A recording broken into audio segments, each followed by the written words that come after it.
Jackiana, because Jackiana has been very vocal about being Nigerian. She talks more about being Nigerian.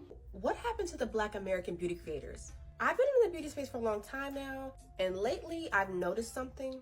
The term Black beauty has been redirected. Highlighted are African, Caribbean, and Latina. Sirs, there aren't. You cannot name one. Someone name one dark-skinned beauty influencer who's not foreign.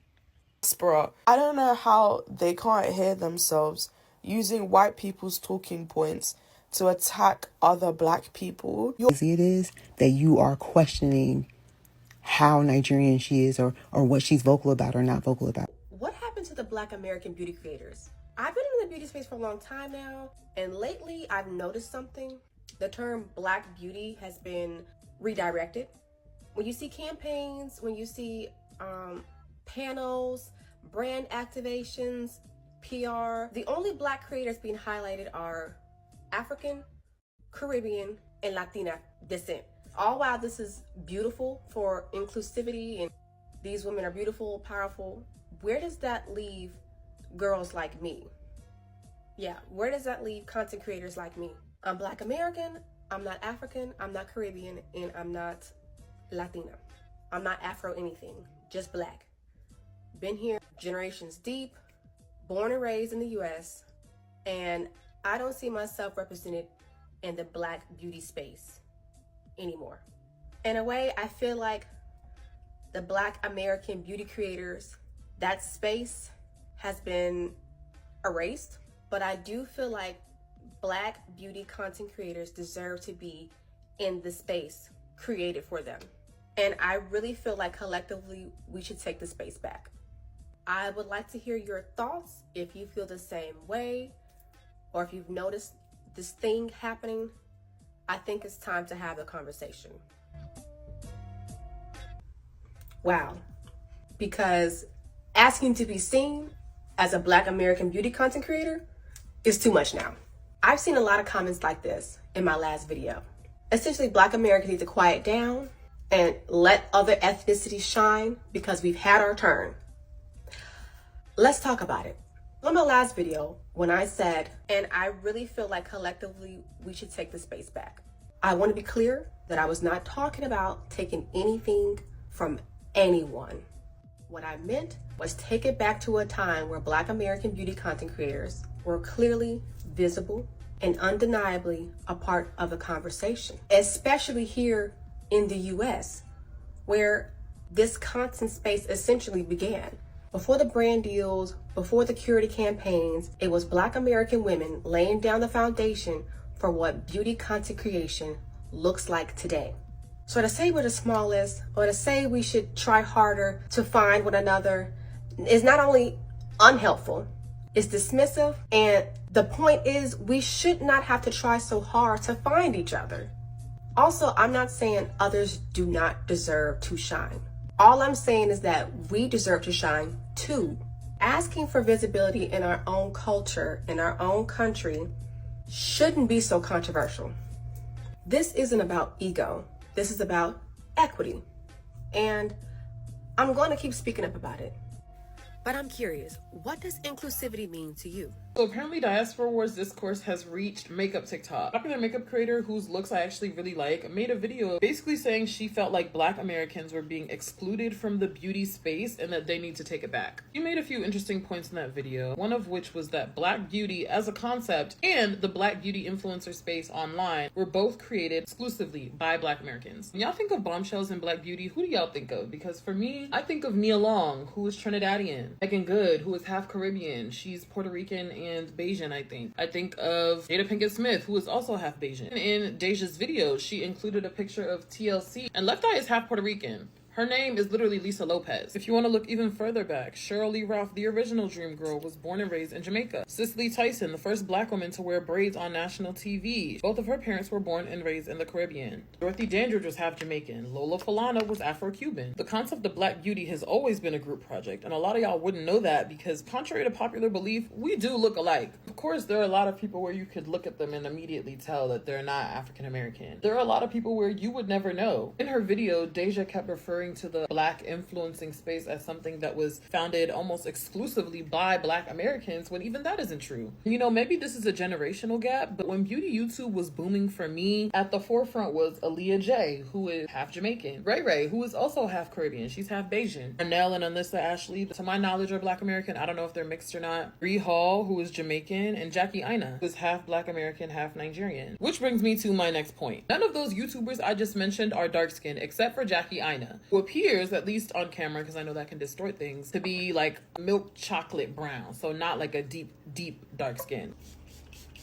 Now for me, despite how I may appear on camera, my skin tone is pretty deep. And so as a deeper dark-skinned person, I can tell you right now, the rise of immigrant influencers coming up in the space is directly correlated to the fact that around that time is when brands decided to start making shades that match us. And so at least on YouTube, that's when you started seeing the boom of immigrant, deeper, dark-skinned women. Your Patricia Brights, your Nikki Thoughts, your Nima Tangs, your Shalom Blacks, your Monica Style Muses. This was a space that actively excluded us at every level since its conception. You see how they used to do Naomi Campbell's makeup? It was dastardly for us. So many Black American women that have my skin tone. One of my good friends, Trinity, is around my skin tone. We get mistaken for each other a lot. She is a deep South Black American woman, and she doesn't get recognized as Black American. She gets attacked on Twitter every couple of weeks because people think she's lying about being Black American when she isn't. She be posting her, she's literally posted her roots, her family tree. I think her family's from Mississippi, Alabama. People still don't believe her because colorism is such a huge problem in the Black community at large.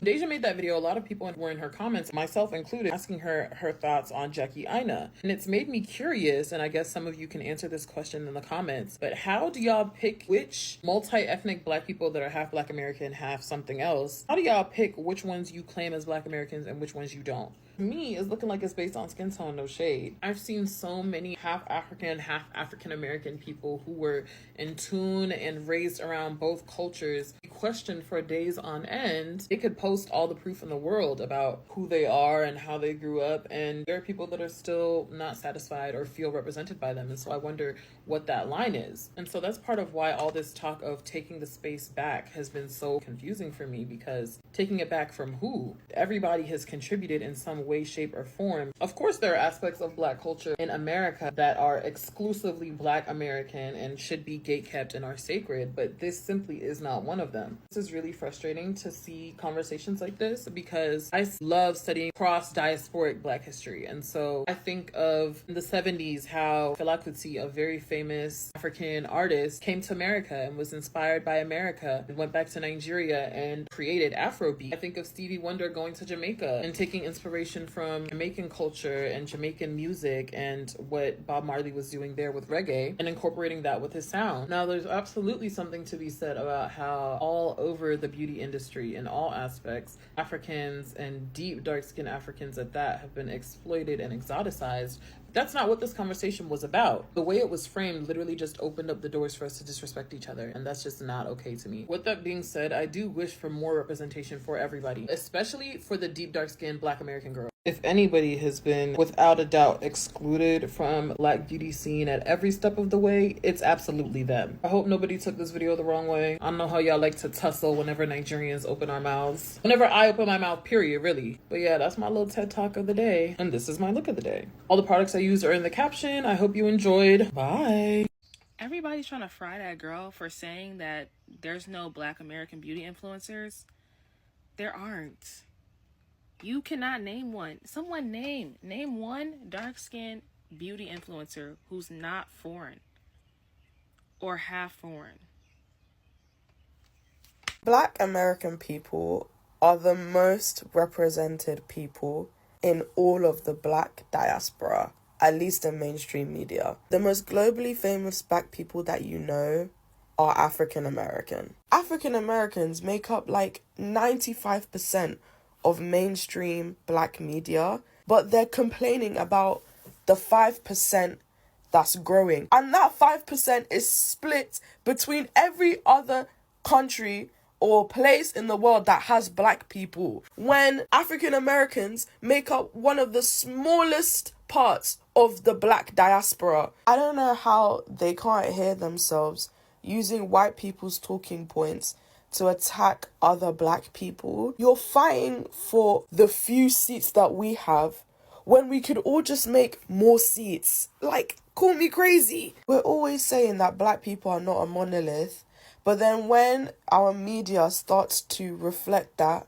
suddenly we start getting a bit guarded, start trying to close the door for other people. I know you won't see it this way, but that's anti-blackness. It's anti-blackness. Your hatred of African people is anti-black. We couldn't replace you, even if we wanted to. We don't have the motion, unfortunately. You're American. Everything you do dominates every single space that you are in, okay? We don't actually have it like that to be able to take over and replace you. So can we actually just get a real hot grip? She was using the diaspora stuff as a cover-up. How? Anytime a Black American is vocal about an issue that they're experiencing or seeing, you guys automatically go to they're being xenophobic. And now you're saying that we're being colorist or she's being colorist. Please tell me the exact words where you noticed that. Because this comment is a bunch of bullshwanky along with that video that you responded to. You all are putting words in Deja's mouth that she didn't even say. It was about representation for Black Americans, lineage. And I should make a separate video about Jackiana because Jackiana has been very vocal about being Nigerian. She talks more about being Nigerian than she does regarding her Black American side. And I have a theory as to why, but I don't think y'all ready for that. Y'all couldn't even handle this video regarding Deja. So how can you handle the theory that I'm about to lay on y'all? This has got to be one of the most unhinged things I've ever seen on this app. I barely watch her content, and I'm well aware that her mother is American. She talks about her, she's interviewed her, she bought her a car. I remember some jokes between them. So Jackie's very culturally American. Perhaps that's why she doesn't feel the need to talk about it because it's just a given. And I need you to understand how fucking crazy it is that you are questioning how Nigerian she is or what she's vocal about or not vocal about. You don't know how and why she has arrived at her identity or how she chooses to express that identity. Maybe like a lot of African kids, she was a little ashamed of it and now she's not. Maybe it's something she decided to learn more about in her adulthood and she's proud of that. Regardless of what the reasons are, she's not there to satisfy you and your potential insecurities or your suspicion about her in-group identity. Again, I need you to understand how fucking unhinged this is. Your girl knew she would look stupid saying exactly what she wanted to say, so she hid behind an issue that she knew would spark controversy. Because if this was really about lineage, Jackie has that lineage whether you like it or not, whether you question how vocal she is or not. And I'm sure this girl knows it because she's obsessed with her. She couldn't just say, I don't like that dark-skinned girls are getting more opportunities than I think they deserve. So she decided to play y'all for fools, and she was right to do it because it worked. And before you repeat Jules's harebrained ideas about flags and bios, let me show you what some of the other beauty creators who came up with Jackie, what their profiles look like. So here's Patricia Bright, who I don't think I've ever even heard her call herself Nigerian. She for damn sure doesn't have Nigerian flags in her bio. Shirley B. and Yang, Ghanaian and Nigerian, no flags in her bio. I hope you get where I'm going with this. I really hope you can sit with this and ask yourself why this girl needs to express her ethnicity to your satisfaction and not hers. Because this shit is deranged. It's deranged. If Julesy really has you thinking there's an advantage to putting a flag in put a flag in your bio. Put somebody else's flag in your bio. Fake it till you make it. There's plenty of celebrities out here that lie about where they're from. Do it. Even if there was some advantage to putting a flag in your bio, I question whether or not that would be enough for global dominance. But I can tell you what behavior won't get you anywhere, Deja.